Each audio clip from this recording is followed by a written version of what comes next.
Hello. Hello, Carencio, and hello, anyone viewing anonymously. Welcome back to Arcade Spirits. Give me one moment to close my bedroom door, and we will be on our way.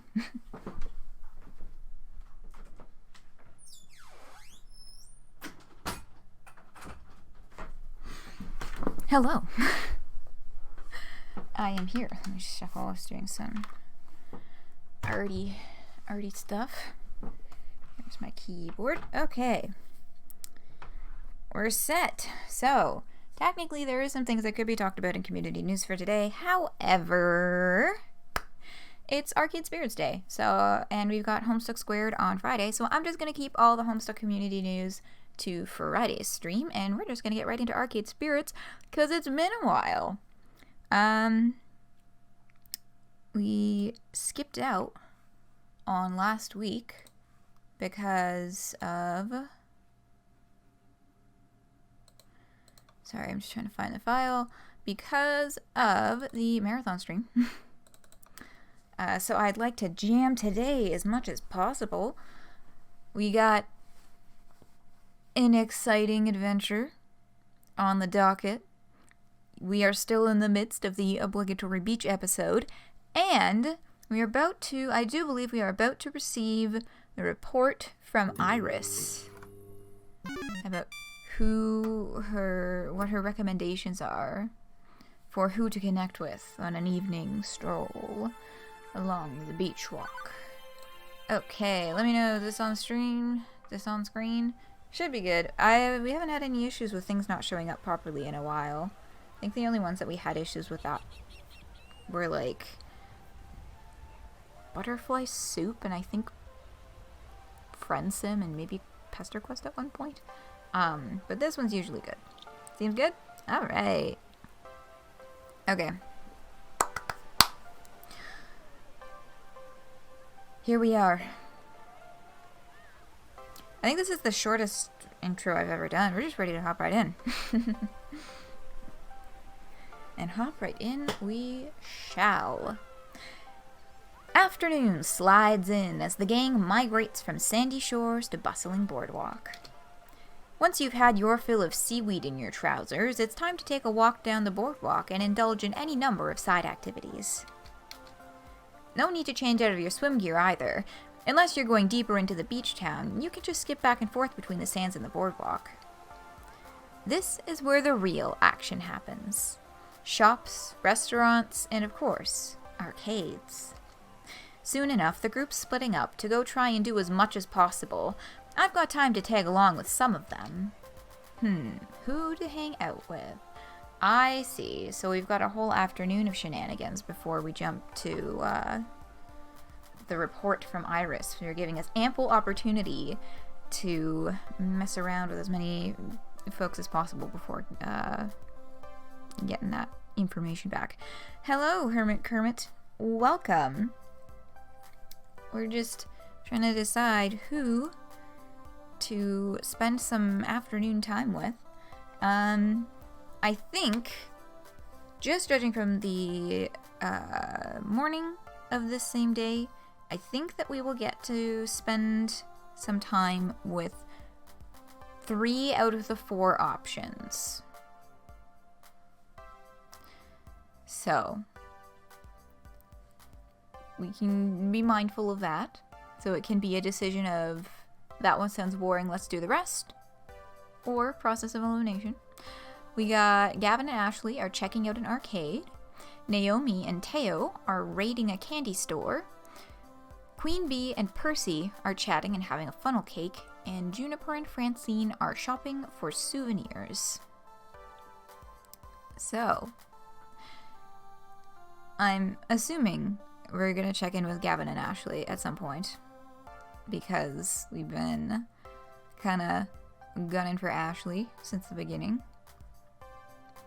But, are there any strong opinions as to which direction we shall go? I'll have a sip of water, and then if there's no objections, we're gonna check out Gavin and Ashley.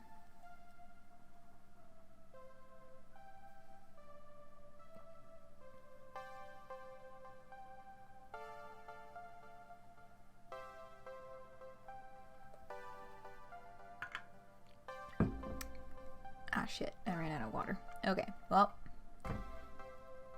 That is an issue to deal with whenever the next time I need water is. So, no objections. Let's see what Gavin and Ashley are up to. The primary appeal of this place for me was always the arcades.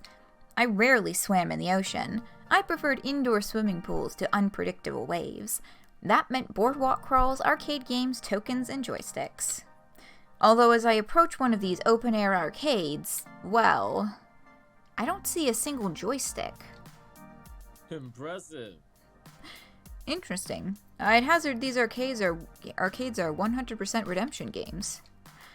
I suppose it's for the best Naomi's distracted by looking for saltwater taffy. She'd hate this place.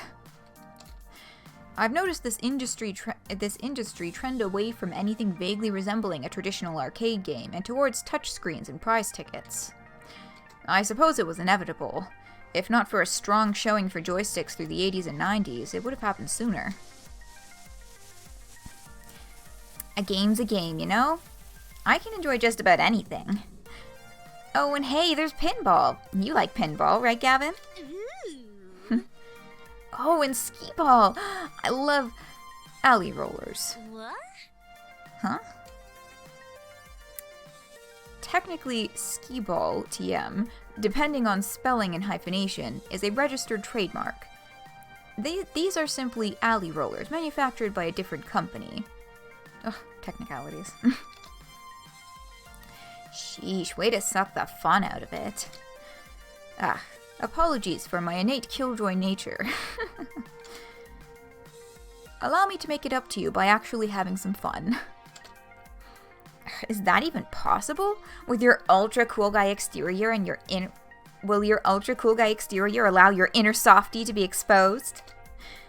If you'll let me finish. How about a alley roller contest? Each of us gets 5 tokens to score the most points. Whoever loses buys the other ice cream. Gavin has a competitive streak. That's both of his interactions today have been competitions. But alley rollers sounds awful. Yeah, it does not quite roll off the tongue as snappily as skee ball.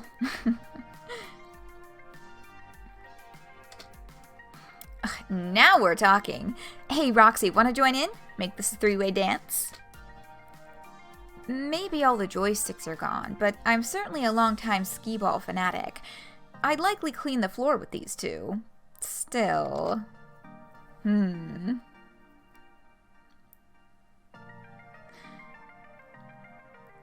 Do we get a little braggy? I'm a skee ball wizard, I got this. Do we make a Hunger Games reference? Or just get pumped about ice cream? I think being braggy sounds like fun. You know, bring a little bravado. Especially after the volleyball thing with Gavin and Queen Bee.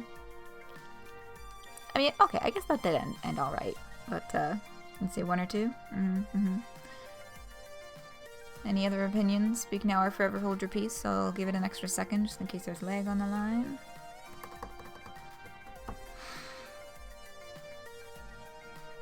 Okay. I'm a skee ball wizard. I got this. Let's see. Hello. I think that might be... What's our personality balance looking like? Okay, yeah. It's getting there. It's getting up there.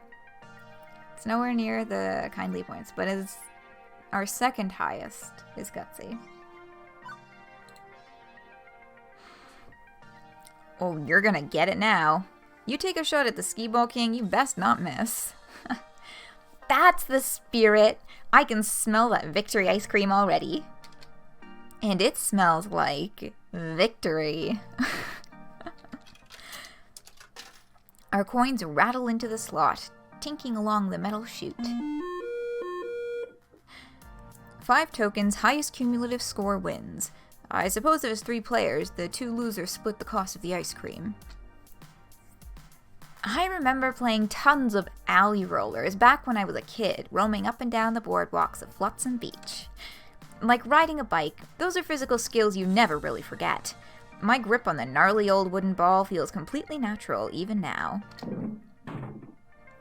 We drop in our tokens and line up for our first throws. It takes a few rolls for me to find my sweet spot.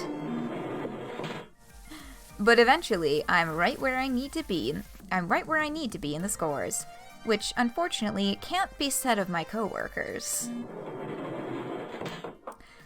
Oh, come on, I totally should have landed that one hundo. Rather disappointing. These machines are a bit beat up from exposure and play. I wouldn't be surprised if they're unbalanced. Okay, Gavin. Or they're rigged, like those Carney games Teo and Percy were playing earlier. But they aren't. I'm hitting my shots no problem. I could whisper some advice to one of them, maybe give them an edge. It's cheating, sure, but we're all getting ice cream in the end, who cares? So we can give one of our competitors a leg up. Or be like, fuck all of you, I'm gonna win this. We'll probably get better relationship points with Ashley if we share some secrets with her. Ashley, here's the trick. I lean in next to Ashley and whisper her a hot tip. Aim for the 40-pointer with every throw. That way you'll always net a consistent amount of mid-tier points. Ooh. Instead of wildly aiming for the honeypot of 100 points, Ashley lines up for a shot right down the middle and scores a sweet throw. Soon enough, the game is over, with Ashley just barely pushing past my score and Gavin far behind. Ah, well, I gave it my best. If it makes you feel better, I couldn't have won without Roxy's solid advice. No, you were still the one making the throws. That's skill, even if he offered suggestions. Still, if you'd like to keep things fair, we'll split the ice cream cost 3 ways. Everyone's a winner. Indeed. Most importantly, we had fun. So, everyone's paying for their own ice cream, just like a normal going out to ice cream. Okay. Arcades are meant to be places where friends can gather and have fun playing with each other, beachside or in a shopping plaza, with or without joysticks. That's our goal. Let's take back a lesson today that we should always endeavor to provide fun, first and foremost. Whatever shape it takes, that is our mission. Still found a way to turn this into a working vacation, huh? But an enjoyable one. We grab ice cream cones from a vendor on the boardwalk, swapping work stories, laughing and having a blast. This is probably the happiest I've seen Gavin. At work, he's all business. But here, he can crack a smile, even as he's analyzing arcades. And Ashley just exudes sunshine and cheer everywhere she goes. She's a good influence on him clearly. But time's ticking, and I've got other stops to make. It feels good being out and about with everyone. Away from the funplex, away from work. Just friends having a great time in a place designed for great times. With our newfound success, I hope we can do this more often. Who to hang out with? And we are back to more decisions. Horrible. Naomi and Teo at the candy store. Queen Bee and Percy having a casual conversation with a funnel cake.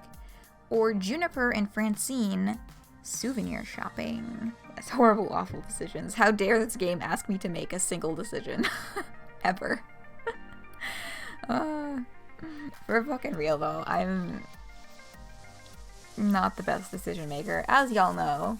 As is the tradition that I have to roll a fucking die at least once a stream. But yeah, if there's any particular leanings, any certain characters grabbing your fancy. Because I know Ashley's there kind of like go-to, but now that we've hung out with her a little bit, who to next?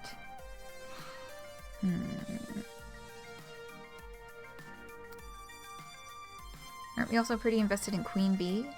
That is true. We have also been gaining a lot of points with Queen Bee. So, yeah, let's see what Queen Bee and Percy are up to. Queen Bee and Percy are chatting and having a funnel cake. Sitting on some benches just outside a fried dough stand, Percy and Queen Bee are sharing a funnel cake dusted with white sugar. Seriously? You've never had this stuff before? Not much carny chow in England, I'm afraid. And this is my first time visiting a beach in the colonies. Wait, you can eat this, right? I mean, it's basically fried grease and sugar. Your heart won't explode? It's not an issue of artery congestion, and Lord knows I eat plenty of instant ramen and fast food. One little sugary treat won't be the tipping point. Oh, hey, Roxy, join us! No way we can eat this huge thing by ourselves. I settle in to pick at the delicious fried dough, just like I used to have back when we came here regularly. So Percy and I were talking shop, and even if you aren't a pro gamer, maybe you've got some valuable input, you know? See, our Moopy-aholic buddy here doesn't believe in being a full-time professional gamer. Don't think so. It's not that I don't believe in it, I just don't see it as a stable occupation for a young person to undertake. If you're entirely reliant on the wavering loyalty of corporate sponsors and streaming subscribers, alongside any prize money you may or may not be winning, well, I suppose I'm just too risk-averse to walk that path. I prefer a sound investment. I mean, those are fair points. It is, you know, a little bit rocky. Although, you know, when he talks about, like, when he was saying it, it kind of reminded me of, like, how, like, young athletes, even, like, Olympians, generally have, or, like, really just professional sports stars, their actual time in the spot, like, playing the game is kind of limited to younger years, and then what's after that? But then again, professional sports is if you get high enough in there, it is a lot more lucrative than professional gaming. Although, I will bite my tongue on that if someone can prove me wrong. Because I don't know an incredible amount about the amount of money that is in being a professional gamer. Yes, sports as opposed to eat sports. Yes, exactly. But yeah, no, I only, I pay attention to, like, Splatoon 2, esports stuff, which is definitely not a lucrative option, like, at all. Nintendo isn't great with prizes. A lot of the time they've been doing more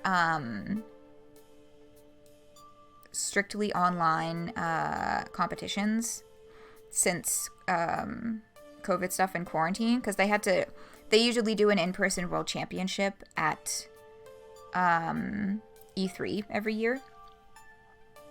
As well as, and then the qualifiers for that, for the 4 different regions that they have, those are in person, like, earlier in the year. I actually don't know, those probably already happened before quarantine. Actually, I don't know when exactly they do those in-person qualifiers for the 4 representatives of the World Championship.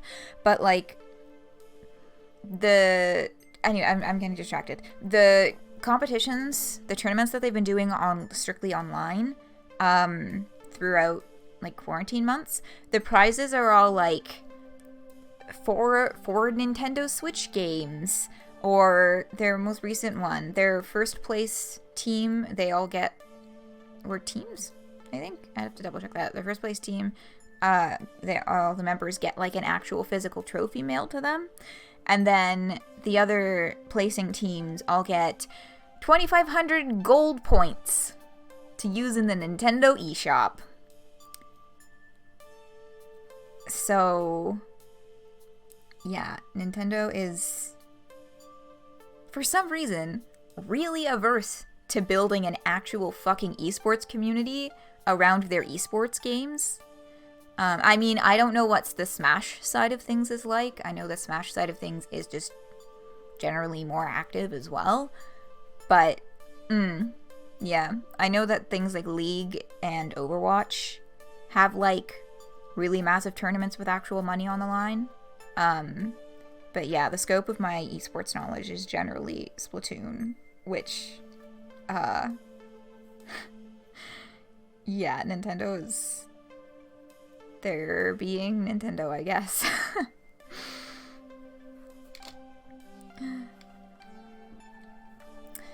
So yes, I'm hearing what Percy's calling out, long story short. Whereas I love risk. No risk, no reward. Yeah, at any moment it could all come crashing down and I end up living in my parents' basement again. But I love to fight for my future. Just like Roxy. He was an unemployed bum before finding the funplex, so nowhere to go but up. Hey, that is kind of... that's mean. Hey, now. It's not like I was living under a bridge, opportunity knocked, and I answered, or I didn't plan any of this. Yeah, not a fan of the vague implications that being homeless says something about character, but I'm leaning on the middle option. Opportunity knocked and I answered, because that is pretty much what happened. Yeah. Any other thoughts, feelings, leanings? Or I'm gonna give this one a go. Fair? Alright, alright. Opportunity knocked, and I answered.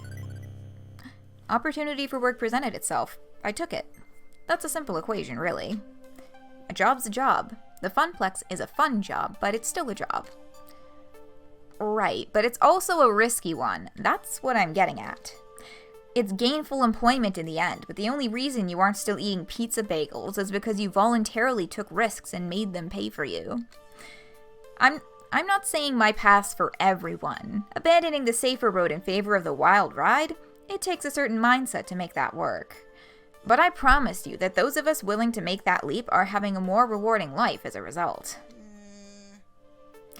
Satisfying, not rewarding. Being a school teacher is satisfying. But sadly, society does not reward it its due. Many satisfying paths in life are also fraught with disaster due to this. It's survivorship bias. People see rock stars and football heroes and think they can make it big too, but those success stories are a percent of a percent of a percent. And what happens later in life to the sports hero who abandoned all other paths? What skills do you fall back on when your window closes? You've succeeded so far, Queen Bee, but remember, not too long ago, you were terrified of being drummed out of your team and tossed on the street. Well... I mean, like, I see where Percy's coming from, but he's starting to get, a little not nice about it, I think. Because it's like, you know, I'm fairly certain she's aware of all this.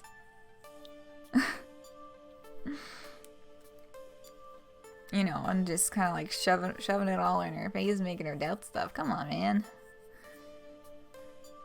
May not be your thing, but be at least a little supportive. I wouldn't say terrified. It was more like a mild reluctance at best. Couldn't you pursue dominance in your game of choice without making it your entire existence? I don't really play Moopy all day. I trade stock in my off hours. Why not consider a day job with your gameplay occupying the remaining hours? Nope, no way. No way, no how. Fist of Discomfort takes absolute dedication. I can't be at the top of my game, at the top of the game, if I'm also flipping burgers or filing paperwork. Percy, competitive level play requires intense training. You can't get around the time investment, but you can make it pay double.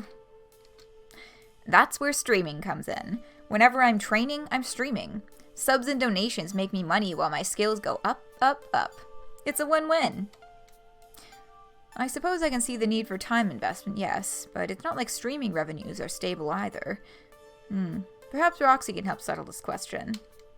What do you think? Is it better to wholly devote your life to a risky proposition in search of happiness, or hedge your bets and find balance? Damn. I don't think that question is a yes or no answer. That is so highly situational. This isn't fair.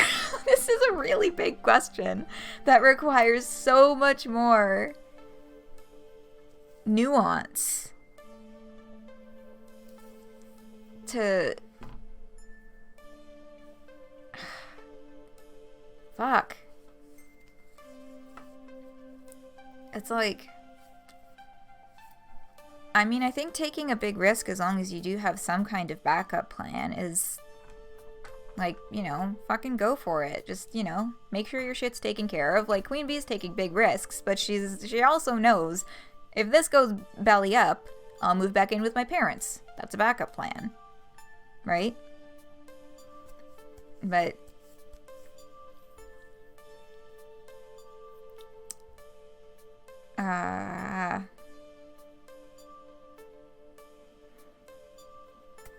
yeah.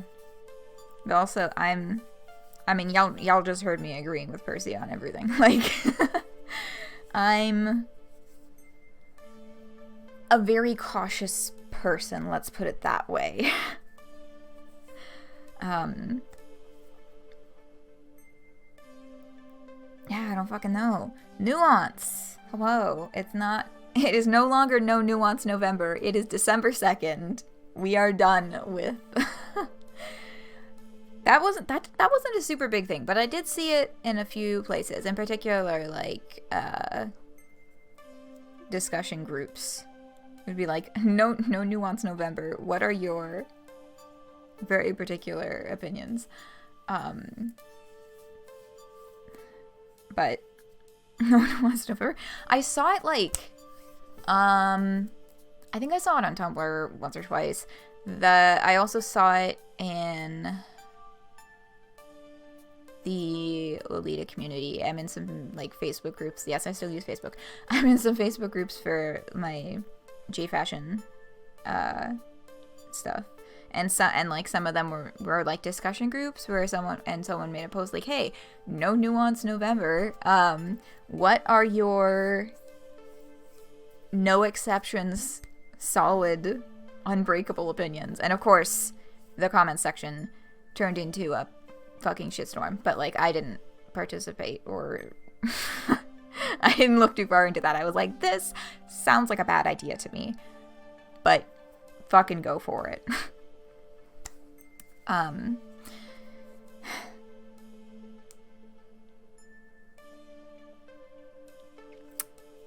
Yes, that flaming basket is indeed a pretty good summation of how you'd expect something like that to go. I guess it sounds like I'm mostly agreeing with Percy, because it's Percy's right. Take chances, but carefully is kind of like the way that they're wording it for the point of selection. But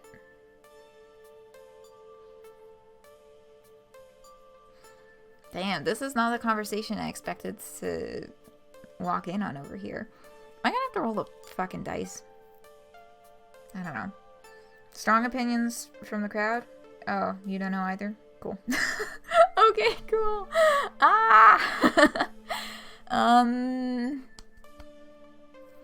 Because it's like, I don't know. I almost want to agree with Queen Bee just to like, and give her some encouragement, because Percy is basically like, standing there being like, I think every decision you've ever made is wrong. And I think that's a little rude. Because, you know, it may be big risk, but she does technically have that backup plan, right? Fuck it. Queen bee, because we're getting...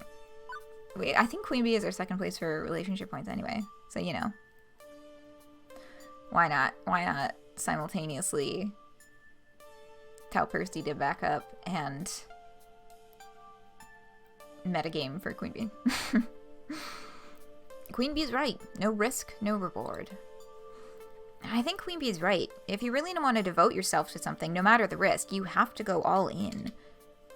Right! Percy, you're still young, you know? You got time to do something risky and wild. Make it happen. If I had time, I suppose. Aw, man. Sorry, Pear. I didn't mean to imply... No, it's quite alright, both of you. I was like, yeah, we'll just, you know, support Queen bee. And then she had to go off and be like, hey, you know, quick reminder, you have a terminal heart condition. Like... I see where you're coming from. In your situation, taking chances for a brighter future, I suppose you're braver than I, and that's admirable. Exactly! Go for the gold! With the 4 heavenly kings behind me and the funplex keeping me going, I'm headed for the top. Risky? Yeah, but this is what I want. I choose this. And we'll be right here, every step of the way. With the neglected funnel cake cooling off, the 3 of us focus on putting away our sugary rewards after that. We're each walking different paths, but I can't say any of us are willing to settle for anything less than our dreams in the long run. Who to hang out with? Last one.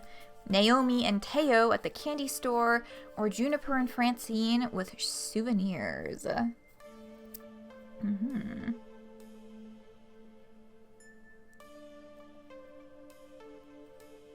Coin toss? Fair, let's roll on it.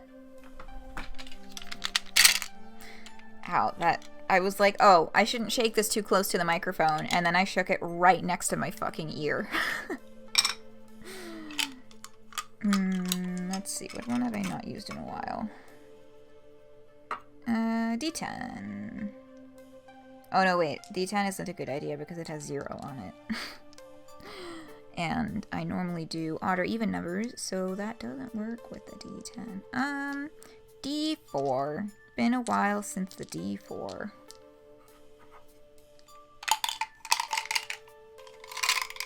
Oh, fuck. I was like, yeah, I'll just unceremoniously dump all of these back in the container. It should be okay, right? No, none of them are fitting. 1 second. What the fuck did I do? I am gonna have to fix that later. Okay. The dice are aggressive. They fucking are. Okay, odd numbers, Naomi and Teo. Even numbers, Juniper and Francine. Okay, that's a 3. It is time for Naomi and Teo at the candy store. Let's continue our sweet streak. Out of the corner of my eye, I see Teo and Naomi sneak into one of the shops on the boardwalk called the Sandy Bar, with little iconic saltwater taffy icons on each side. Ah, saltwater taffy, a staple of coastal life and commerce. On any given boardwalk, you're within spitting distance of at least 3 candy shops loaded with the tasty treats. But more importantly, why are those 2 acting so childish about the whole thing? Like 2 kids in a candy store. Oh, this is gonna be good. I need to find out exactly what's going on. And more importantly, I need to see if they have any of those gummy sharks in there too. Y'all, I have a story about fucking gummy sharks, okay? When I was a child, my wonderful mother, who was wonderful, would do birthday parties for me to, you know, like inviting friends from school. And we did like themed, I got to like pick a little theme and she'd, put together some, I participated in this as well. Annual dollar store trip to pick out little candies and shit. But one of the ideas that she had, this was second grade? I think this was second grade. It was like Under the Sea. And one idea that she did that was really neat was she put like little like shark and like dolphin, like those little sea creature gummies inside of like jello, like blue jello. And that was cool.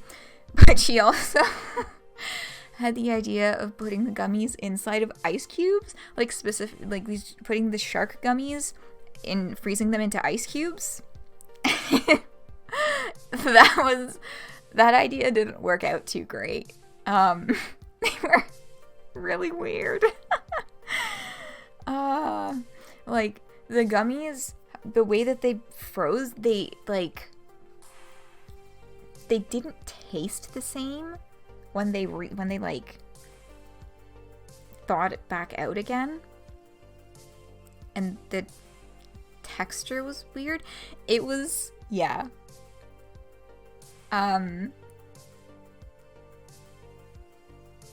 But you know what?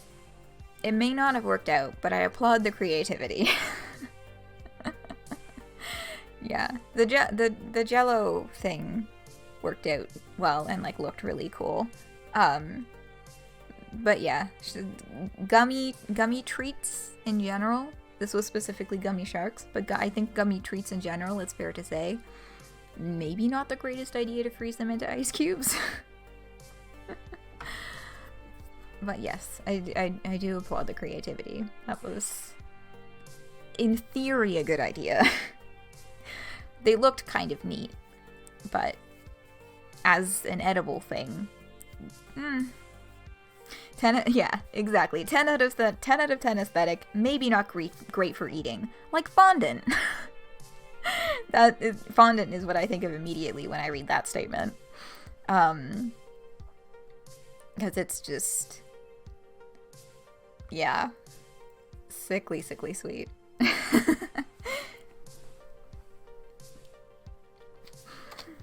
As I peer into the building, my senses are overwhelmed by sweet. My teeth practically hurt from all the surrounding sugar. Covering the walls are assorted containers holding various types of candies and a rainbow of colors and confectionaries, filled to the brim with saltwater taffy and covered in chocolates.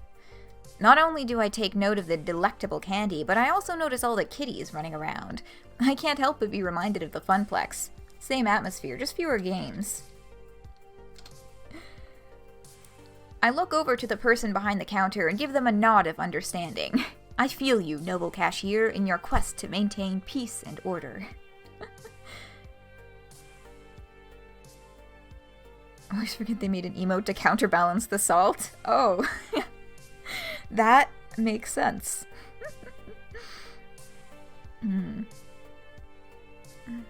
I feel this though, like the vibe of just like, oh, all of these children, and you are in charge. Solidarity.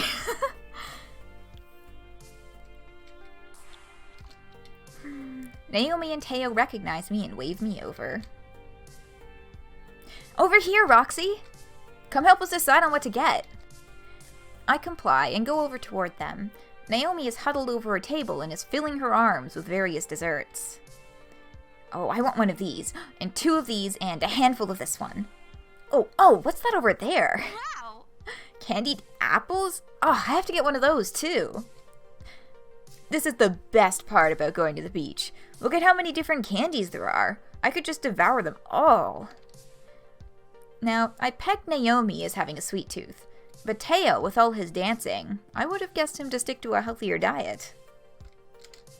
But this trip is a vacation for all of us, so maybe he's spoiling himself. So, what do you think of the place? Who, me? Oh, I've been here before, quite a few times. It's the most popular candy store on the boardwalk. My family and I would always stop by right before our long drive home. After a long day of swimming, walking, and fun in the sun, a maximum sugar overdrive was the perfect way to end the day. They'd give me a fistful of dollars and cut me loose in here. Whoa! Whoa, they just let you get whatever you wanted? Dang, I wish I had your parents. Cute! I can just see a young Roxy here, running around and stuffing candy into his face. Not gonna lie, I was a cute kid. Not so cute when overdosing on sweets, though. Both Naomi and Teo laugh heartily. I mean, they didn't exactly give me Fort Knox to blow on snacks, but it was still a nice little reward at the end of the day.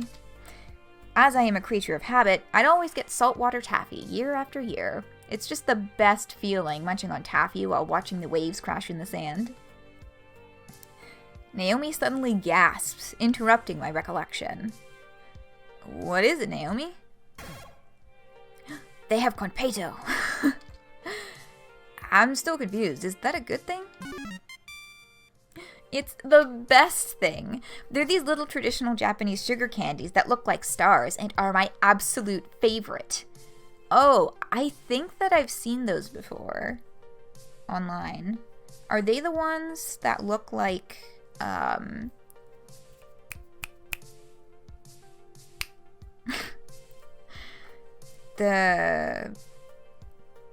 the Nova Lights in Animal Crossing? I was looking for I was trying to find another point of reference in my head, but like it just was not coming. So I was like, fuck it. I guess I'm just gonna, I think yesterday and the day before I played, I think a combined 10 hours of Animal Crossing. So like that's just where my headspace is right now. You've never seen this stuff?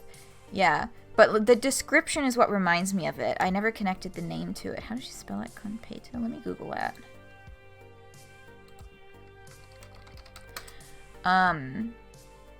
Yes! They are what I was picturing. They are the little ones that vaguely resemble the Nova Lights. I'll put an image on the screen. For the YouTube video. But, yeah. Oh, the reason I was spending so much time on video games yesterday, I mean, other than the fact that I was just like, that is just where my brain was, and I'm probably gonna play another like 4 hours after stream today. I'm in the middle of some big projects, okay? I finally kicked off some big projects, and I'm very excited about them. But yesterday, my computer was out of service because it spent 24 entire hours rendering 11.5 hours of video. So the first part of the marathon stream is officially rendered and ready to upload. I will not post it until the second part is also rendered and ready to post at the same time. But it fucking worked. I was like, there was a small part of me that was so sure something was gonna fucking go wrong with that. But it didn't. So, hell yeah.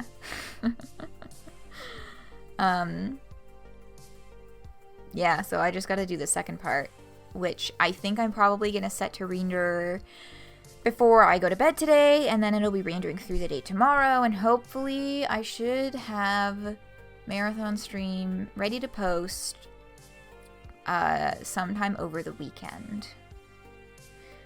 Yes, woo indeed. I was so disappointed when I had realized that I had to like split it in half and render it, but you know what? It wasn't so bad. It was not so bad. So, yeah, tomorrow though, I am gonna try to lay off the Animal Crossing and like clean my fucking room, cause like, I believe I've mentioned before, it's a bit of a disaster zone in here. But yes. We'll report back on whether or not that is successful. I don't know if it will be. But yeah, but video games, exactly. You know, and I'm in the middle of a big terraforming project. I'm in the middle of a big layout rip up. You know, I'm making some big important decisions.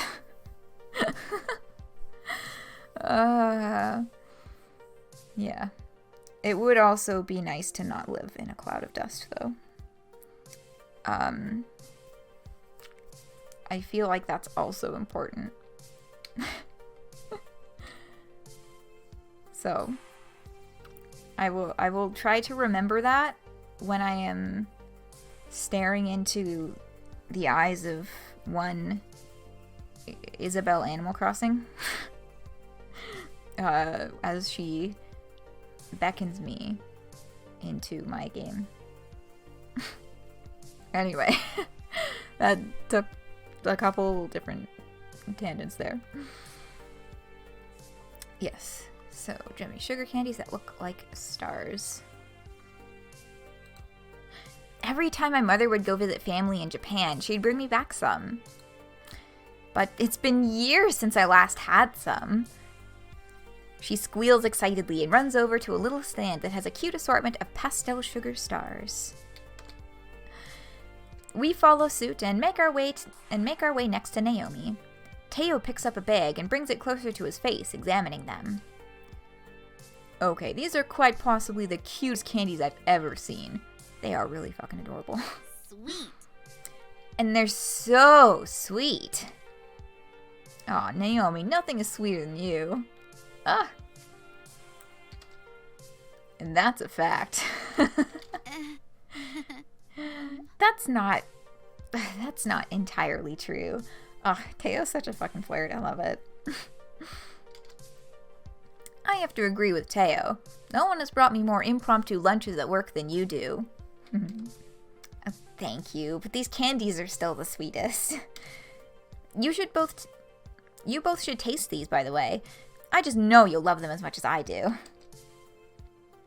Teo and I agree with the nod of our heads, and Naomi turns around happily with an armful of candy and treats. Like a dragon with her hoard, she heads toward the register when a kid runs smack into her. Ooh. In a colorful explosion, candy spills everywhere and Naomi falls over backward. I instinctively go to help Naomi up, but out of the corner of my eye, I see the kid who bumped into her, swiping candies off the floor and pocketing them. Hey! It's a classic move. We see it all the time with tickets and tokens at the Funplex, and like the arcade, this is no different. It's so overused, Teo even sees it. He elbows me and points it out to my attention. But this is not my store and not my job. Do I step in or let it slide?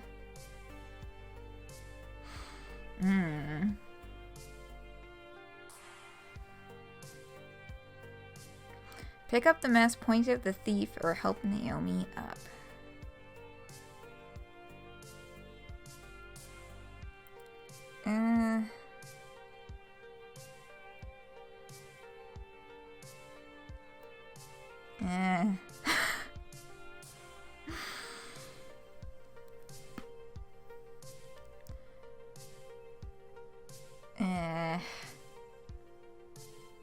Okay, but why can't we do all of these?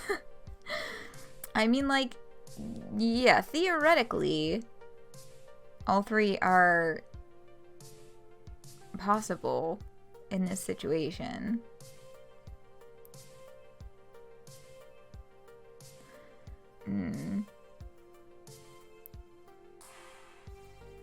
I feel a little weird about point out the thief just because it feels like it could get into a messy, like, how dare you talk to my child like that situation. But I might just be overthinking it. And I feel like, I don't know, it's like, what's the situation? Is the guy at the cash, like, keeping an eye on things? Like, you did give him a nod when you came in. Can he, like, see what's going on right now? Is it really necessary for you to make a big show out of...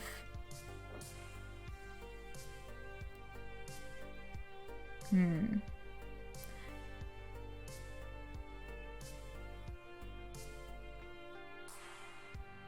also just feel... I feel like a little weird about maybe being like a narc, but...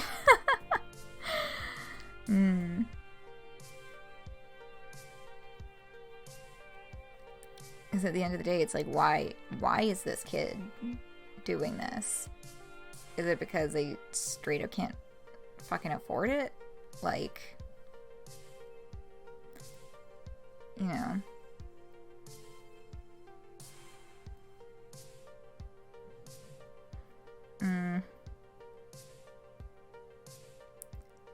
I guess I'm leaning towards pick up the mess as like a middle ground.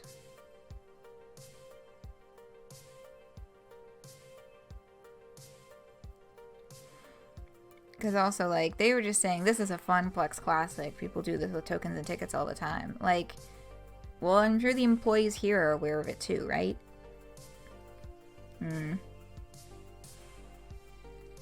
I know I'm overthinking this. It's a fucking video game. But we'll pick up the mess. Even though the kid is swiping sour gummies, cleaning up this mess is going to be more of a help than snitching. I'm sure the cashier is on it anyway. This isn't the first time a child has tried to steal candy, nor will it be the last. So yeah, I mean, that was kind of my train of thought too. I go around and pick up as much candy as I can find and start putting it back where it belongs. It's like a reverse egg hunt and much more fun than trying to find stray tokens on the Funplex carpet. Wait, okay, so putting it back where it belongs. This means the candy is firmly inside of packaging though, right? Because, like, oh my god, can you fucking imagine? Spilled all over the floor, and they just, like, put it right back in, like, the open bins or whatever? Oh my god. Meanwhile, before he can abscond with the stolen sweets, the cashier approaches the kid and asks him to turn out his pockets. The kid looks like they want to say something in return, but there is no way to hide it, and the kid reluctantly does so. It appears like the kid wasn't just picking up stuff from the spill. Those pockets were quite full. With more tact than I could probably muster, the cashier tells them kindly to exit the Sandy bar, and the kid complies. The cashier and I exchange knowing glances. We are one and the same. Well, after that excitement, I'm ready to relax on the beach and eat some of this candy. Me too. Me 3. But I can't quite leave yet. There is still one more thing I must do.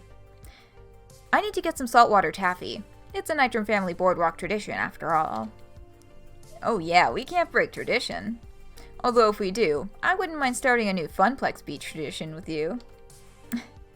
Teo, please. This is one important delicious decision Roxy has to make. And the only correct answer would be for him to choose the cotton candy ones. Cotton candy flavored taffy? Really? I wouldn't joke about something as serious as this. But it's like sickeningly sweet. Even I can't handle it. And I can handle a truckload of sweet. Well, what would you choose then? Buttered popcorn, obviously. I like a little salty with my sweet.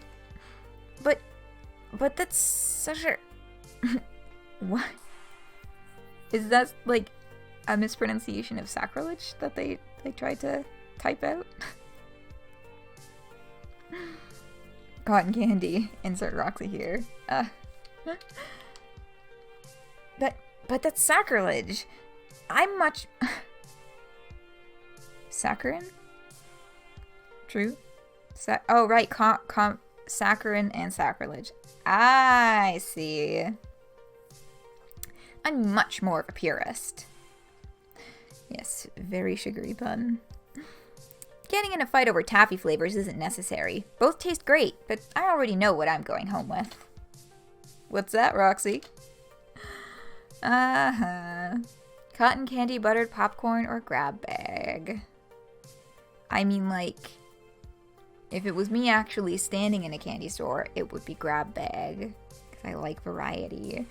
But if we choose one of the flavors, we can get some relationship points out of this. So, I don't know. Any strong opinions? Yeah. I mean, if I had to pick between either of those, I think I would go with buttered popcorn as well. Just because I enjoy cotton candy flavored things. But I, too, cannot handle sickening sweetness. That's a little much for me. Yeah, I also, fucking cankers and shit from too much sugar. Thank you, genetics. I know exactly who I got that from. But, yeah. I don't know, strong opinions?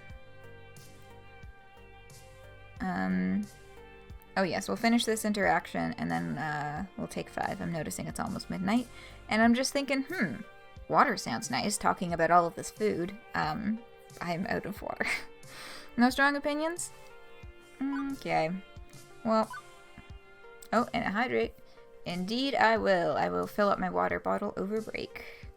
Buttered popcorn. To appease my palate, I prefer a more complex profile of flavors.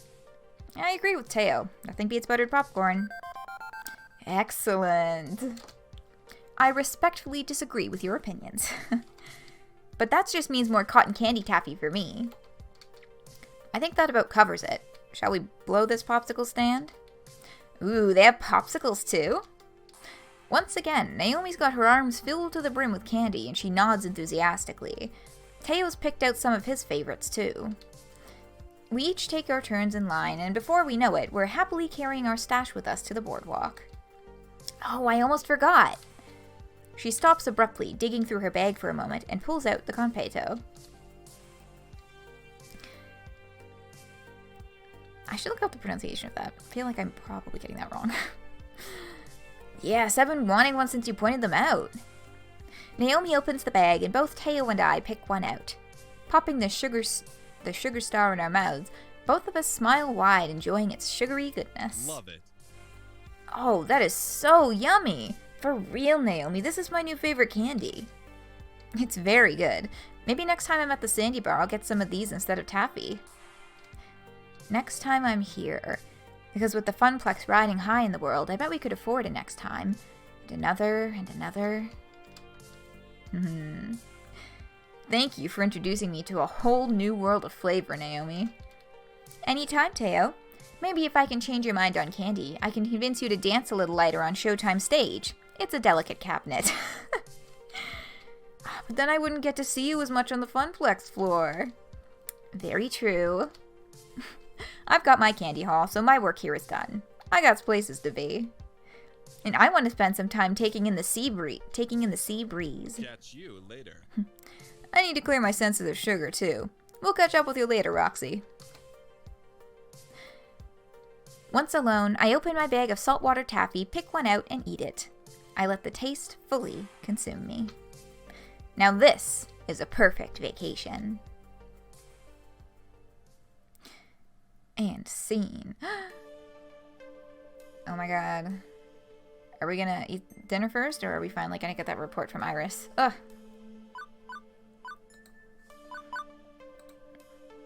Okay, let's pop a save in here. Turn that music down. And get ready for just a tick of a break. Hello, I have returned. I am hydrated. And I am here. Yes, here we are, the lawyer car. Yes. It is court time. God, that segment of the game is so long. Okay. Welcome back. Oh, thank you very much. Let me get that break text off of that screen. Get that game back open. That music going. Okay. And we are off to the races once again. The rest of the evening... Ugh. Wow, afternoon. We're gonna try that one again. The rest of the afternoon passes in a blur. Soon the sun has gone down, and Flotsam Beach is a calmer place, a more chill vibe as the day's manic energy is long since spent. It's also clear the group will be breaking up soon. They've already changed back to their regular clothes, done with the beach as a whole. Some are talking about checking out the nightlife scene around here, and some just want to relax. Some are talking about checking out the nightlife scene around here, some just want to relax in their hotel rooms, and some are simply heading back to the city. I mean, it sure is evening. Yeah, technically it is evening, but that was not the type of day in question. Leaving me alone for a moment with my thoughts. It's been a wonderful day, definitely. There's only one thing that could improve it. A risk. A daydream. But maybe one worth taking. I happen to know a few things about dreams lately. Beep beep, Roxy. Yeah, I know. You want me to ask someone on a date. Only if you want to. I know I was kind of pushy earlier. I'm sorry, but if you want this, now is the moment. Everything in my calculation says that it's the perfect time. I've got a lot going for me, but maybe something's still missing. Something more that I need from life than the warmth of friendship alone. More importantly, maybe one of them feels the same way. Maybe they feel the same yearning. Romance, love. I'm no stranger to these things, but those were fumbling first attempts in youth. I could fumble again. Am I ready for this? Well, I'm still considering. How about I run down the data while you're thinking? Let's see. Yeah, Queen Bee's definitely our second, but Ashley is like way up there. Okay, after my analysis, here's where you stand with everybody and how your personality is shaping up. But now that I've had weeks to understand you better, I think I can adjust these values based on what I know each of them likes in a partner. Naomi loves people who are kind-hearted, but has a bit of a fiery temper. You'd match both of those. Gavin may be blunt, but he aspires to be kind, and you're already kindly. Ashley goes with her gut, and so do you. Gutsy clicks for both of you. Queen Bee takes risks and relishes in a challenge. You're both very gutsy. Percy's heart is wide open to the world, as is your own. You're both very kindly. And that's everybody. In my final analysis, I think you are the best possible match for Ashley, Queen Bee, and Naomi. That's interesting. It actually changes the relationship scores based on your personality. Like, the bars were all flipping up and down. Yes, math. Hey. Alright. I mean, Ashley is, predictable, but it's interesting to see that just from floating through things, Ashley, Queen Bee, and Naomi. All three would make a fine companion for you, Roxy. Ashley, Queen Bee, and Naomi all get along well with you and match your personality. So, Ashley, Queen Bee, and Naomi? How many times am I going to have to say these three names? My sources say yes. Yes, I calculate you'll have the best probability of success with them. Numbers. All based on numbers. High score. This feels weird and mechanical. Not sure I like it. What if they're just not into people like me? Or, yeah, okay, let's just run with this. I've come this far.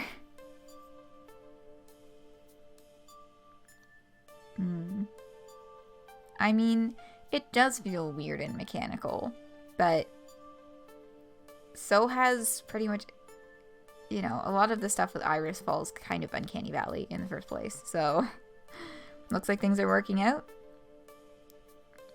Yeah, I mean, we accomplished our set out goals.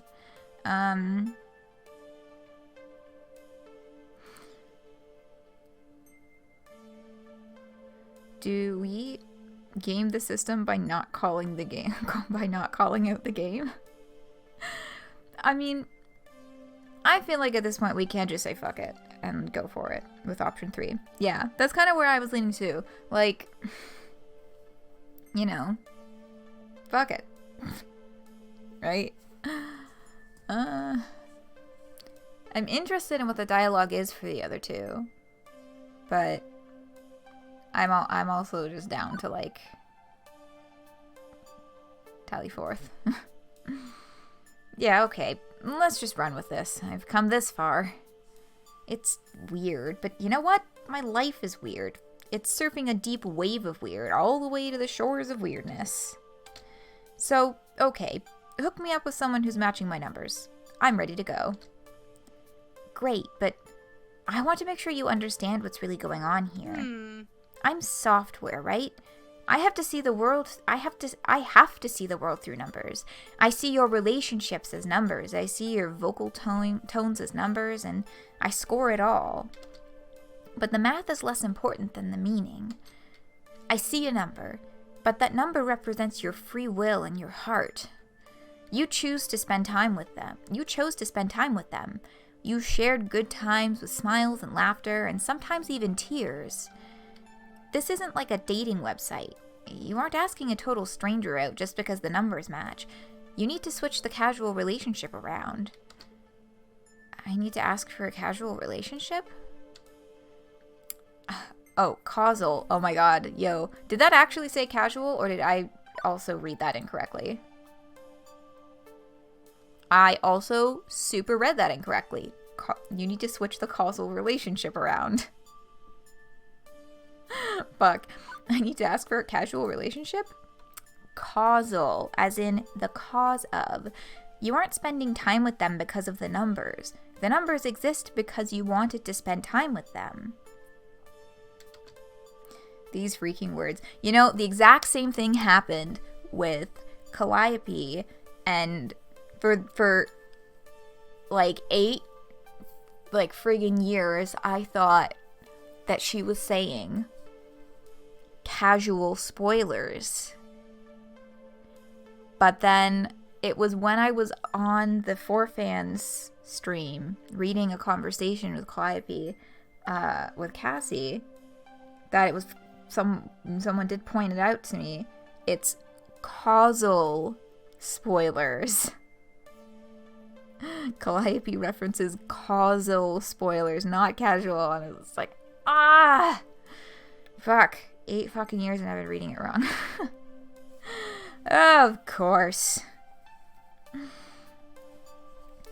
You've been building these relationships for months. Now you can take one to the next level. The numbers can be your guide if you let them, but follow your heart. Above all else, follow your heart. Okay? Okay, got it. Sounds good. Right, so let's not limit ourselves here. Of all those who are special to you, which one do you want to share your heart with? It's a big decision, but she's right. She's been watching me, listening to me, understanding me, but in the end, it's my choice, and their choice to accept my love or not. But which one do I love? Which one should I approach? And here is the choice! Oh, you can also choose nobody. And just have a splendid friend evening. But I think we know who we've been kind of gunning for the entire time. Ashley. Her love of life and enthusiasm always managed to lift me up to a whole nother level. I can't imagine not being with her at this point. Or I can't imagine not being with her at this point. It's always been Ashley. I mean, yeah, basically. Okay, I believe in you, Roxy. I'll be cheering you on from in here. As Iris shuts herself off, the reality of it all strikes me. I'm doing this. I'm actually doing this. It's scary, but with any luck... My heart aches while my entire insides contract in a storm of excitement, nerves, and elation as I begin to think of how the night will progress. Maybe we'll have a romantic dinner of surf and turf, watch the sunset in each other's arms, and then finally stroll under an enchanting moonlit beach and kiss under the stars. I chuckle under my breath, realizing Ashley's wild imagination has already rubbed off on me. But enough fantasies. I should really stop procrastinating and go and ask her before it's too late. Oh my god, of course they take your top 3 and shove them all into one spot. Ashley, Naomi, and Queen Bee are chatting amongst themselves, smiles and laughs aplenty. And now I have to interrupt the sacred lady circle. Although, it does strike me that it could be a coincidence. But, I just find that funny. But how should I even begin to approach? I can feel the pressure weighing me down as I formulate a way to ask Ashley out on a date. I could always just go in carelessly, or would it be better if I pulled Ashley aside for a little intimacy? Oh my god, yeah, pull her aside. Jesus Christ, don't ask someone on a date in front of a bunch of other people. That puts so much pressure on them to, like, say yes. Or maybe not always to say yes, but like to answer a certain way.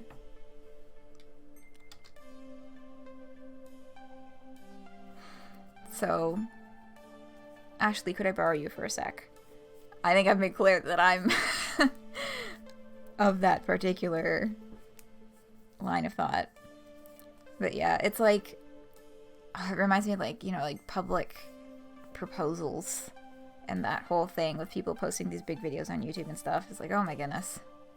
I've just put so much pressure on the other person to have all these other eyes watching this, like, you know, a decision that is highly personal. Yeah. Ashley, could I borrow you for a sec? I can't understand why I feel so apprehensive. These are all my friends whom I've known for months now. I see them every day. But what I'm about to do is a personal and special thing, and others' presence is not necessary. Just thinking of asking Ashley when she's alone is stressful enough, but adding 2 more to the mix? No thanks. So I call her. Hey, Ashley. She turns around to face me. Hi! Oh, hi, Roxy. Can I talk to you? Sure.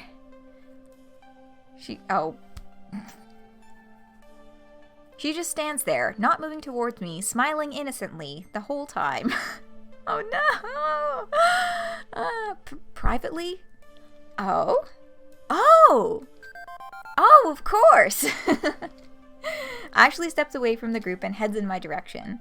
Queen Bee and Naomi exchange side glances and grins. You bring her back happier than she is now, you hear?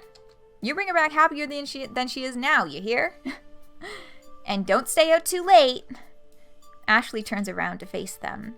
You two be quiet. I don't need any comments from the peanut gallery. Thank you very much.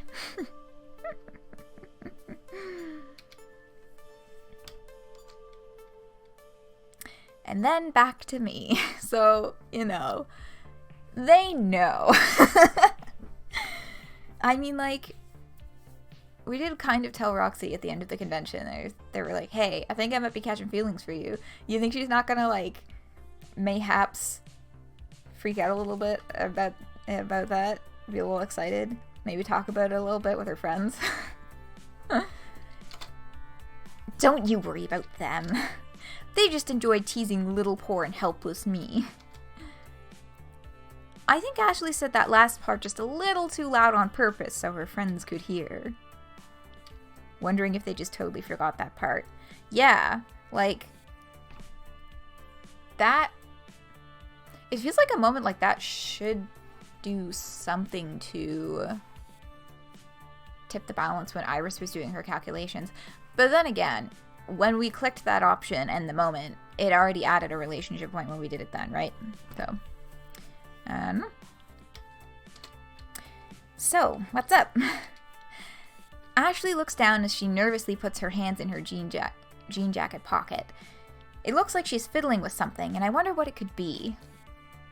Well, I wanted to ask you something. But before I can say the words, Ashley snatches them from my mouth. What about? How do you feel about bingo?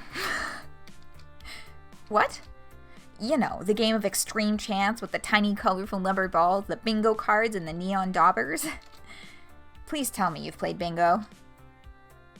I was taken aback at how quickly she changed the topic. I don't know how or what to make of it. I have, but, what does that have to do with anything? What does that have to do with anything? Yes! We should go! Now! Now? Yeah! Apparently there's a Moose's Lodge in Flotsam. And where there's a Moose's Lodge... Fuck. And where there's a Moose's Lodge, there's always a bingo night. Mooses? Mices? Mice? What's the plural form here? Anyway, I might have looked at their schedule already and saw it was going down tonight.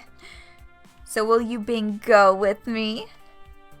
I groan with extra emphasis to show my displeasure of the pun, but at the same time, it puts a smile on my face.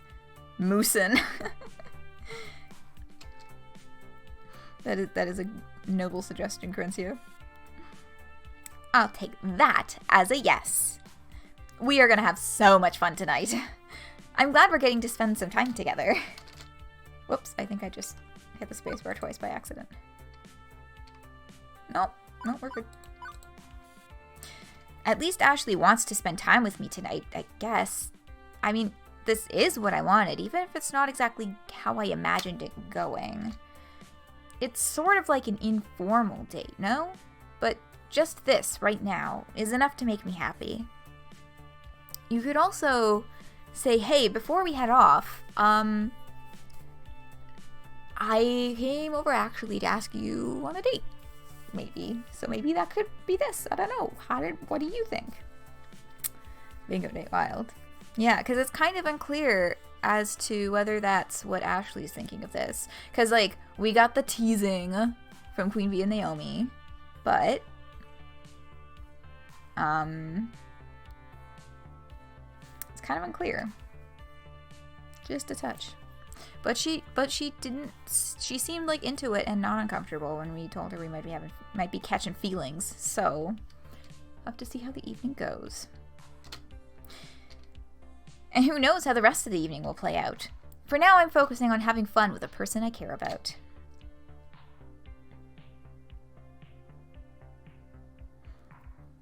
It doesn't take long before we find ourselves outside the makeshift bingo parlor. The Moose's Lodge, like most of them, is a historical brick building, probably dating back to the early 1800s. Most small coastal cities have a hall like this that serves several purposes, ranging from chili cook-offs, community meetings, and apparently bingo nights. It's all right there on the event calendar. Before we walk through the doors, Ashley pulls me aside. Oh, she looks serious. Watch out for the old ladies. I practically choke on my own laughter. Yeah, what the fuck? I think I can manage walking a few old ladies across the street, if need be. Oh, no. They will take you down. They are ruthless biddies that don't take kindly to us young people. We are immature hooligans in their cataracted eyes. We are stepping on their turf, and they will hate us for it. I wasn't planning on having puncture wounds via knitting needles or bruises from a walker and run into my shins. Should we have brought Francine? It sounds like she would fit in with this crowd. She would give us a very good in. We could have her pose as our high roller bingo loving grandmother, and then we wouldn't get harassed. But honestly, I'm rather fond of the idea of just us. Okay, so that's another little hint that she's treating us kind of datey then. Playing bingo, taking out all the old people who get in our way, and winning big. Tonight will be just us then. We can invite Francine next time. Deal. Together, we push open the doors and instantly our senses are assaulted. The smell of ancient, powdery floral perfume blended with mothballs stings our nostrils. Our eyes blink to get used to the obnoxiously fluorescent light, and there is a sea of shawls, jeweled brooches, and spectacles with beaded chains as far as the eyes can see.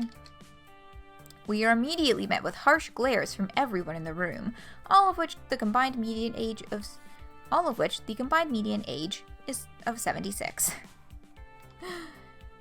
I hear them scorn us under their breath and watch them shake their heads incredulously at the sight of us. We won't be making friends here.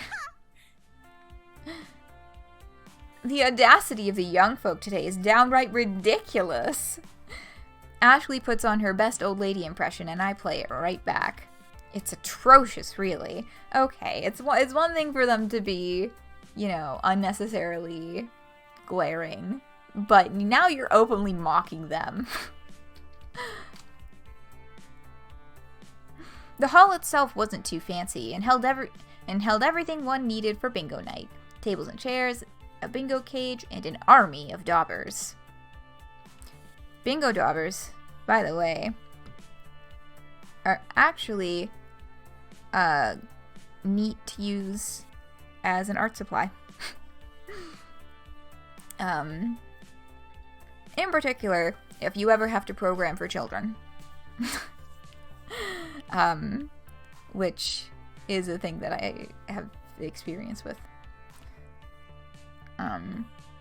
We used those semi-regularly. We had a good collection of them at the studio when I was teaching children's classes.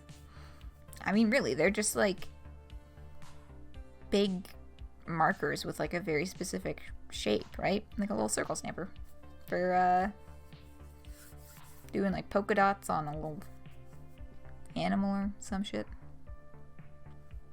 Oh yes, and transparent ink. So you can do some really neat stuff with them.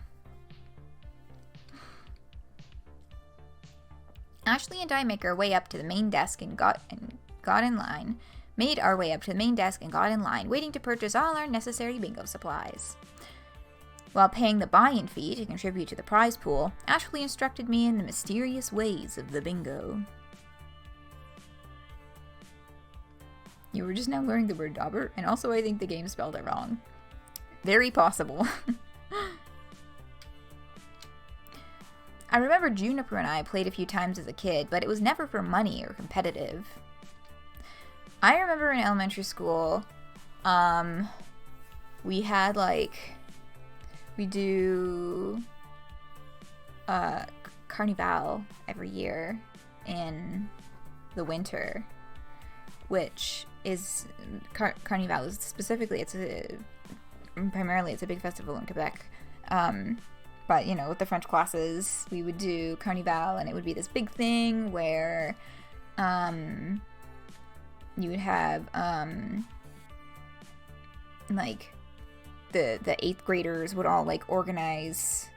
No, it was like the 7th graders would all organize game stations, and the 8th graders would all be like team captains for a group of like youngins, and we'd all run around trying to earn points at like stupid sports competitions and like memory games and like just like really silly shit.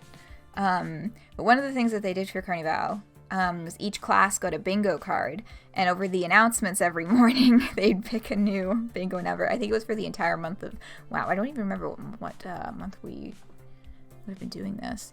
I feel like it was like January, February, sometime in there. But it was this big deal that they'd have like, you know, every class with their own card, and like calling out a new number every morning to have a whole, I don't even remember what the prizes were. I just remember that being a thing that everybody got really excited about.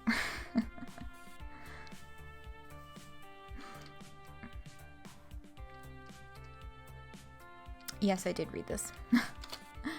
Okay, so first up, there are the bingo play cards. You can either get them as a single, a set of 3, or a pack of 9. I'm going all out with a 9-pack. Knowing me, I'll only be able to pay attention to half of them, but the odds of winning are greater. And I do so love winning. How much do you think you can handle, Roxy? Ooh. 1, 3, 9.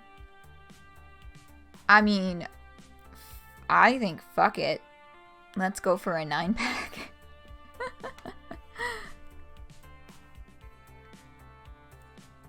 You know? Yeah, all the fuck in. Why not? I mean, like, probably not gonna be doing this again for a while, right? 9-pack. Let's go. I've noticed that they've got the symbols like they do things to the personality, but we're not being informed of the way that the personality is shaping up. Like, we're not getting the point indicators. Because the first time we got a choice during like daytime stuff, it didn't give an indicator, and I'll keep an eye out to see if it gives us an indicator for this choice. But I have a feeling that it will not, and maybe rather than going directly into personality points immediately and showing us, that's what's creating like the date score, so to speak. That is my guess. Lady Luck is on my side, and I've got fast fingers from counting tickets all day long at the Funplex. I want to win, and like Ashley said, this has the best odds. Oh, no, we did get the little point thing. Then why didn't we get it for the other one? Weird. Hook me up with a 9-pack. My body is ready. Ugh. Legendary. Ready Fusane.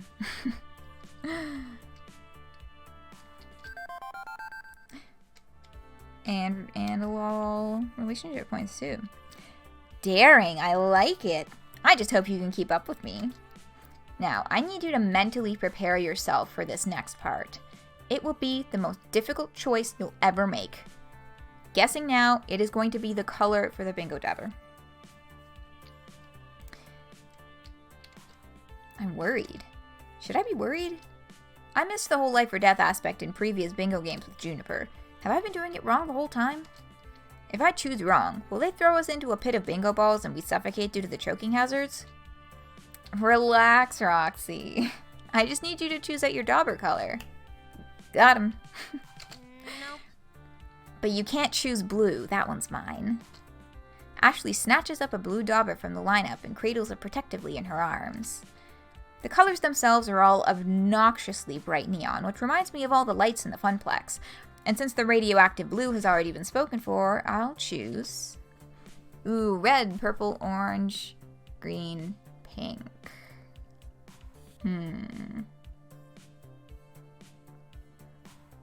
I am partial to... You're saying pink? Okay. Yeah. We'll go pink. Yeah, I'm partial to purple. I like purple stuff. Pink is also a very fine color. Ah, pink. The color of compassion and kindness.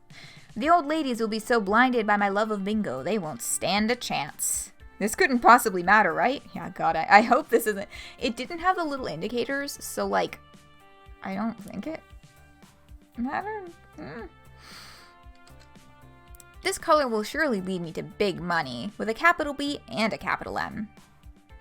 But you're going with Roxy's color. Oh, duh! Oh my god, you're so fucking right. Jeez.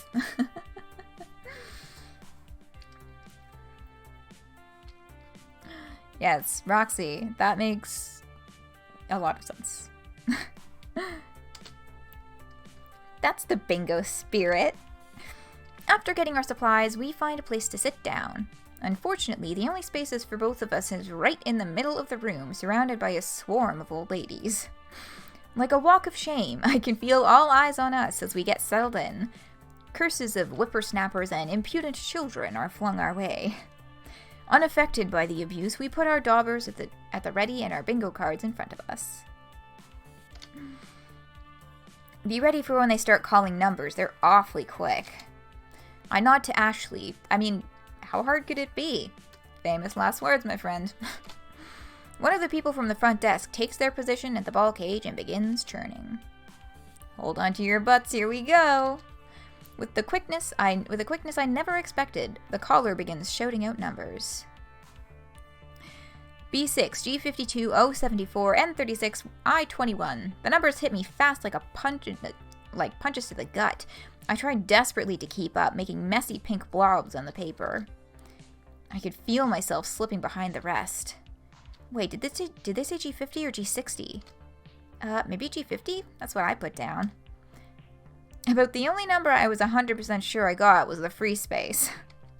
Glancing over at the old biddies, they brandish their daubers like katanas. And much like an errant ronin whose dishonor leaves them unafraid of death, their strikes were swift and true. Years of playing bingo meant they had honed their skills to mastery. It was merely muscle memory at this point. I can't keep up, it's too much. Ashley was frantically trying to daub 9 cards at once, her fingers tracing down the columns of the letter called.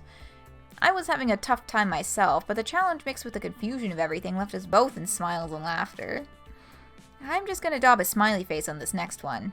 There's no point. I'm too far gone at this point. Even though we weren't winning, we were having a blast. Our giggling and boisterous joy wasn't well received by our neighbors, however. And even though they would never disgrace themselves by yelling at us, their rolling eyes and frowns were scolding enough to know their true feelings. After matches ending in failure and blotches of pink ending everywhere but the card, we got down to the last game of the night. A blackout match. Ooh. Blackout pattern means all our numbers have to get called to win. We gotta cover that card in ink. This is our last chance for winning, yeah? You know it, and I'm not giving up. Yeah, that is a long round to play. One of us has to win, or all this frustration will be for naught. They won't all be for naught. I'm having a really great time with you, Ashley. Oh, Roxy. The caller starts in again. Of course, cutting off that heartfelt statement that was surely coming. Oh, whoops, I hit the safe for 1 second. The caller starts in again. Numbers are even faster now, and my focus is at its peak. As each new number gets called, my stress meter goes up just a little more. It isn't before long that I notice both my and Ashley's cards are filling up fast. At this rate, we might even have a chance of winning the prize money. Oh my! Oh man, I only need to get one more number. I look at my own card to compare. Me too, only one left. One of us might actually pull this off. The next number is called N31. And the next thing I hear is bingo! I look right next to me and Ashley is standing up in triumph. She's jumping up and down and punching the air in victory, continuing to shout bingo over and over. She holds her winning card tightly and walks up to the front desk. The caller takes a minute to verify her card, double-checking the bingo balls, and everything checks out. And everything checks out. A big pile of cash is handed over to Ashley, the money from the prize pot. Fanning herself and making it rain motions, she walks triumphantly back to me. Ooh. I did it! Congrats! Now that you are super rich, what do you plan on doing with all those winnings? I'm glad you asked, Roxy, because now I can finally afford a cruise around the world. Only if I can tag along too. I'll make sure there is enough space in my suitcase for you. But really, I'll use this sweet cash money to take us out to dinner.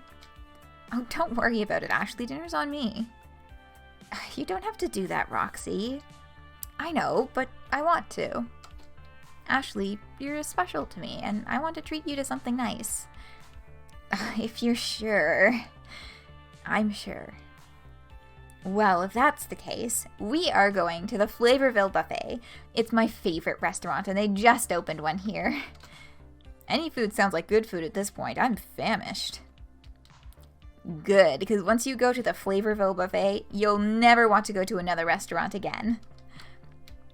I highly doubt that, but I'm willing to give it a try. We say adieu to Moose's Lodge and make our way downtown to Flavorville. Yeah, going down to Flavorville.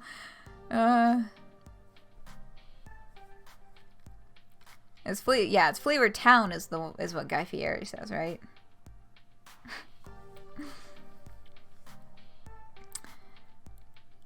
Okay, I'm gonna have a drink of water before we start on this next section.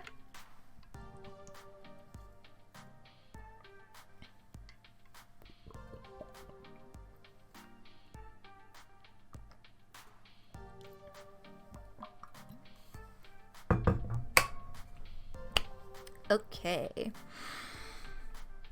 I guess I'm not surprised the Flavorville Buffet is packed at this time of night. It's one of the only restaurants still open in Flotsam.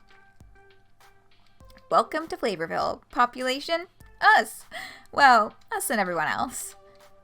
All sorts of people are eating here, from the punk teenagers trying to stay out late to avoid responsibilities to the well-aged biker gang to couples having a relaxing dinner out.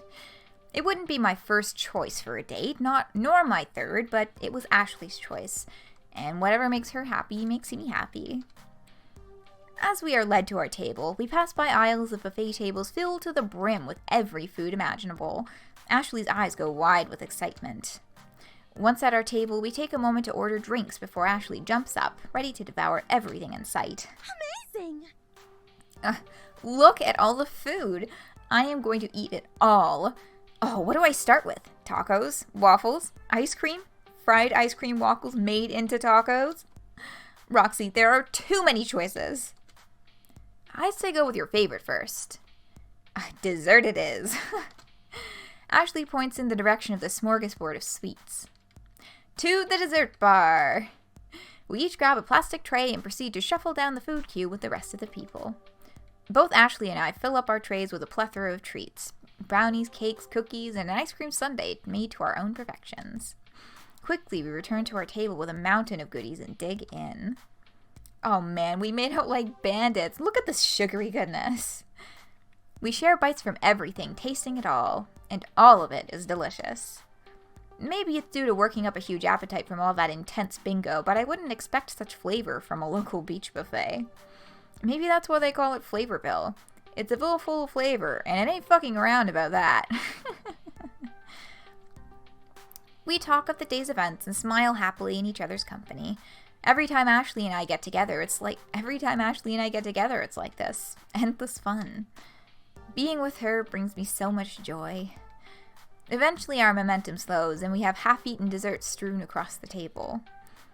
I feel a distinct sense of pride at eating nothing even vaguely resembling actual nutrition. Ugh, I'm so stuffed. I don't think I could eat another bite. Ashley digs her fork deeply into a partially eaten brownie as she relaxes back in the chair. And as she relaxes back into the chair, I see her attitude shift. Huh. While we were gambling and fending off old ladies, Ashley was nothing but laughter and happiness. But now, as I watch, her smile leaves, replaced by a wistful frown while she looks sullenly down at the brownie. I wonder what's changed from just a little bit ago. I could do something to cheer her up, maybe.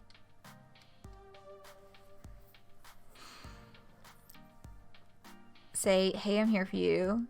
Distract with some goofs, or just ask what's wrong.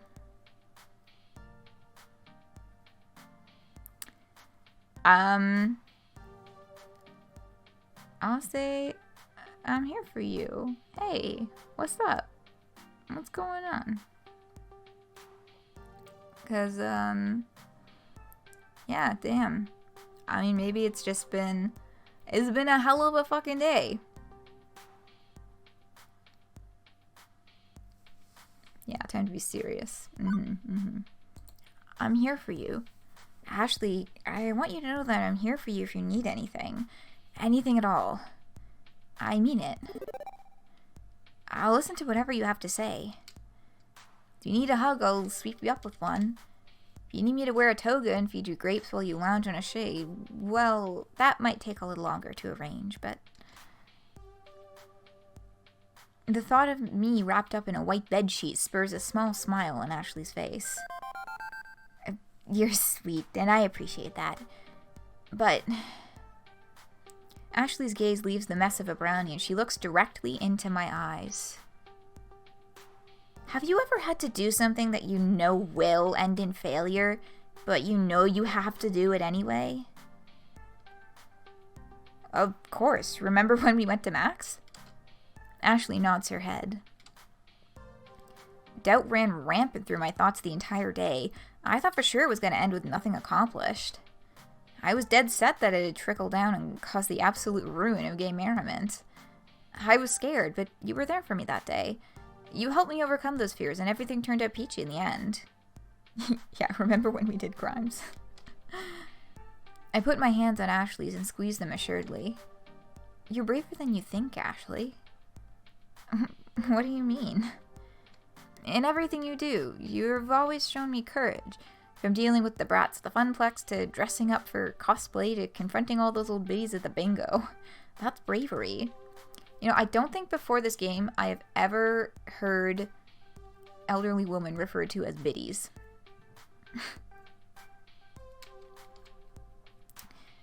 You're so strong and quirky and wonderful and amazing, and I hastily cut myself off and divert my eye contact. What was I thinking?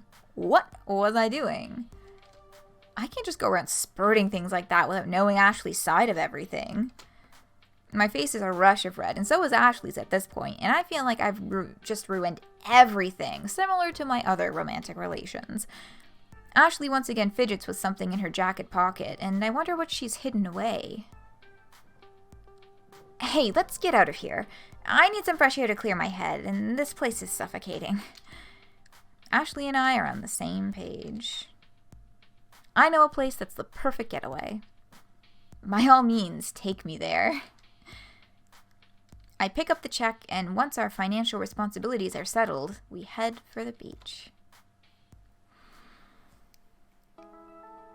The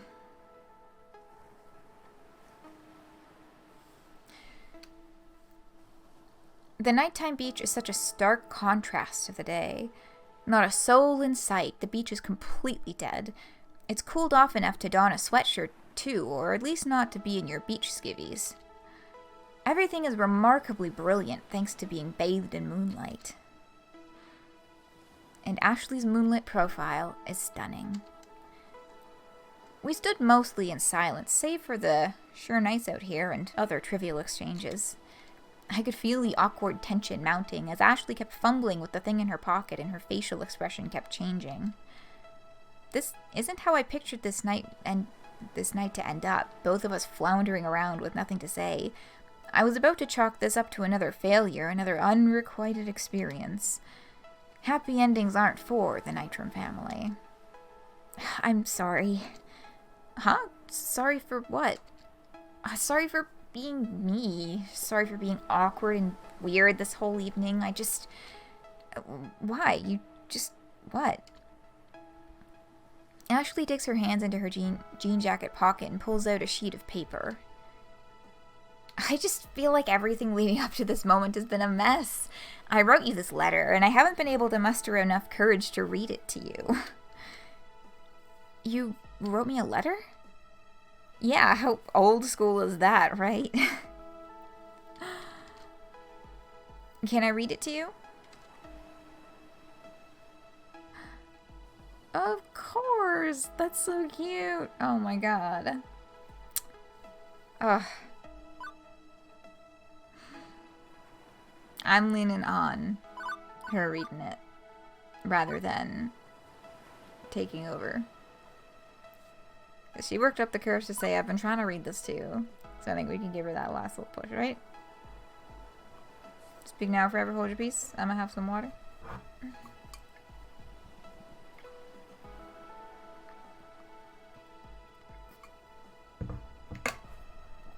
Go with it? Alright. Of course you can. Even though I'm dreading the worst, I can't deny Ashley this opportunity to express herself. It wouldn't be fair to her at all, not after everything we've shared. Please do. I'm genuinely interested in what you have to say. Okay, I can do this. Ashley takes a second to uncrumple the wad of paper before starting. Dearest Roxy, I can hear the shakiness in her voice. My heart leaps at the thought that maybe this will turn out all right. But how many conversations end well when the threat of "we should talk" looms overhead? I steadied my heart and activated my defense barrier, ready for the onslaught. Right off the bat, I want to make one thing clear. You are the most amazing person I've ever met. I have never known anyone as unabashedly wonderful, funny, and kind-hearted as you. Just knowing you has changed my life so significantly that words cannot even begin to express how much you mean to me. You bring me so much happiness, and I adore spending every minute with you, even if some of it involves chasing children around the funplex. You lift me up and inspire me to be a better person. I can't help it, but every time I look at you, my heart skips a beat, and I feel warm and fuzzy. You are my everything. My favorite color, my favorite person, my favorite song. She looks up from the paper earnestly. Basically, what I'm trying to tell you is, I love you. Like, I love you a lot. Wow, this is adorable and so very cheesy, and I love it. I'm completely taken aback, and all I can do is listen while she continues to read aloud. But I know I'm not normal. Not that I know what normal is anyway. I mean, who really does, right? It takes me a lot of introspection and looking at my entire life to bring me to this point. It's taken me a lot of introspection and looking at my entire life to bring me to this point. And you are so very important to me, and that's why I'm sharing this with you. I trust you. And you know, I've been struggling with my identity. This is something that I've been dealing with for as long as I can remember. none of that has changed, and honestly, I still don't know either way. I just don't see myself as 100% a woman or 100% a man. Ashley, I love you too. I got you. Ugh. Some days I feel like a lady, being fierce and feminine. Other days I feel like a boy, laid back and carefree. Not to say that these are the only distinctions. Sometimes I feel like an effeminate boy, too. It's not as simple as man or woman, male or female, and maybe I'll never have the proper explanation or words that define me, and that's okay. I realize that I am me, and I don't want to change that. I want to continue to be who I've been. I am Ashley Wolf, and I want to continue to grow and learn more about myself. And I'd really love for you to be by my side and go on this journey with me. Ah, that's so sweet. Also, oh my god, it just hurts my heart even more now thinking about, like, you know, she's sitting there fiddling with it in her pocket, like, oh, do you ever have to do something that you know is not going to end well? Because she was probably like, oh god, what if this just ends in transphobic mess? Ugh. Nah. Roxy has got you. Ugh. Ashley folds up the letter and slides it back into her pocket. So, now that I've gone and completely opened my heart to you, that's it. That's me. Thank you for listening.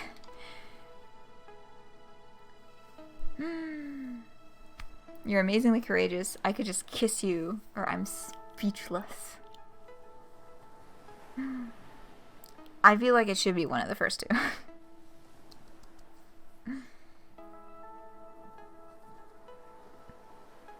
And dang, this is only like chapter 5. There's so much more of this game left.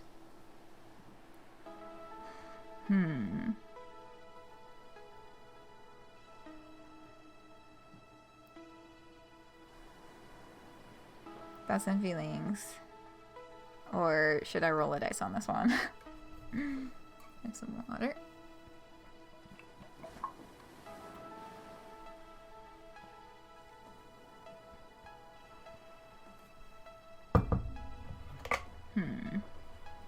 I'm gonna roll a die. Not the D4. I used that one earlier. What's the next one? Oh, D20.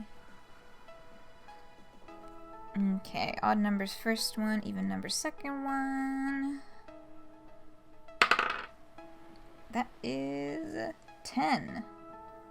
Alright. I guess we're hitting up that option number 2. I could just kiss you. I am so touched by Ashley's words. I just want to wrap her up in my arms and share my love. Right now, I could totally kiss the heck out of you. That is, if that's okay with you, I mean. Duh, I've only been wanting to kiss you since, oh, I don't know, forever? Oh, cute. We get a custom little background and everything. Ashley smirks and leans in close. My heart pounds as she leans in and kisses me gently. I wrap my arms around her waist and reciprocate the tender moment. I kiss her back passionately. All of my built-up emotions and kinetic tension release as we embrace.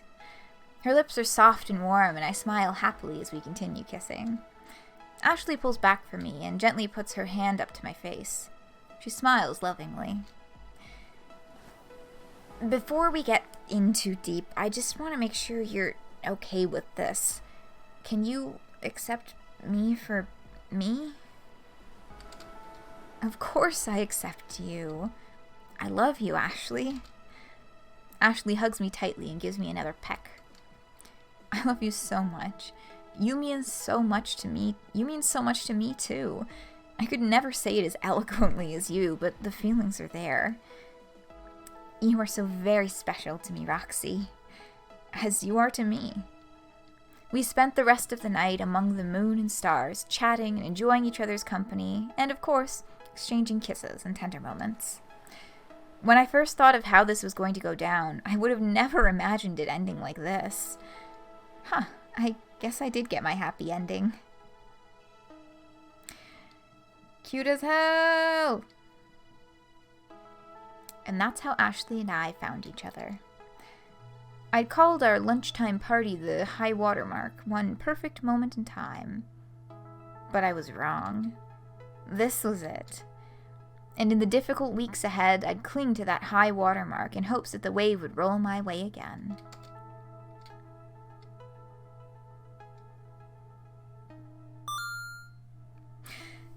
Ta-da! And just in time, too. It is almost exactly one. That was so cute, and I love that for Ashley. It is such a pleasant surprise to find non-binary characters and things. And they just, that was good. That was some good shit. Level 5 of Arcade Spirits completed. So far, you've scored 18,900 points. You're winning friends and influencing people. Oh, and pizza fact time! 3 of the top 10 weeks of pizza consumption occur in January. More pizza is consumed during the big game week than any other week of the year. Rip Ali, thank you so much for the follow. Hope you have enjoyed our little beach evening tonight.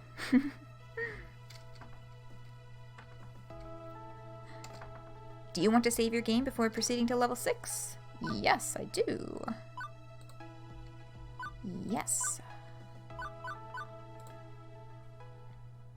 And back we go. Okay, so we shall start this in the next week. But let's give it a shot. Level 6, hit that lever. Okay.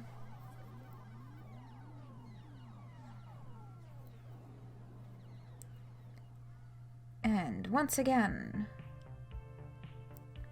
the colorful city skyscrapers. This is where we shall pause for today. Thanks everyone for hanging out on this fine evening. That was fucking good. I really enjoyed that. That was sweet as hell. Still got so much to look forward to indeed. Yeah, there's still 3 more chapters of this game. So, yes, there is still much to look forward to. Next Wednesday, same time, same place, we'll be starting chapter 6. Motoring on forward. This weekend, we've got a new chapter of Homestuck Squared to do on Friday, and Saturday night is another regular old Homestuck reread. That's all for today, folks. Thanks for hanging out. Fingers crossed, I will be seeing you all right back here for more shenanigans. Have a lovely rest of the day, whatever you may be getting up to, and I will see you all around.